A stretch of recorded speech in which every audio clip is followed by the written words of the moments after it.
અને અહીંયા છે ને સામે જે મકાન છે ને તેમાં પણ ઘણી જગ્યાએ સોલાર નાખી દીધા છે, આમ તમે જોઈ શકો છો. અને બાકીની છે ને આ એની વાડી જ છે. વાડીમાં તમે જોઈ શકો ઘર બનાવેલું છે, એની ઉપર આપણે સોલાર નાખેલું છે. હવે આપણે જાય નીચે અને નીચે જોઈ ઇન્વર્ટર ને કઈ જગ્યાએ રાખેલું છે. અને એક જ માળનું મકાન છે. આમ જો આ બાજુ પણ એને આ બાજુ પણ ફળ્યું છે એનું મોટું બધું.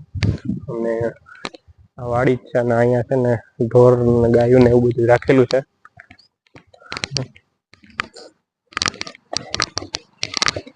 હવે આપણે નીચે આવી ગયા છીએ અને નીચે છે ને અહીંયા છે ને કે સોલાર નો ઇન્વર્ટર નાખેલું છે. એસીડીબી ડીસીડીબી અને મીટર તેની બાજુમાં જ છે. અને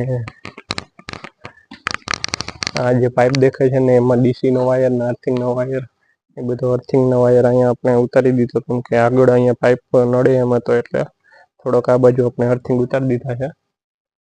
બાકી જે મીટર ને એ બધું છે ને અહીંયા જ રાખેલું છે.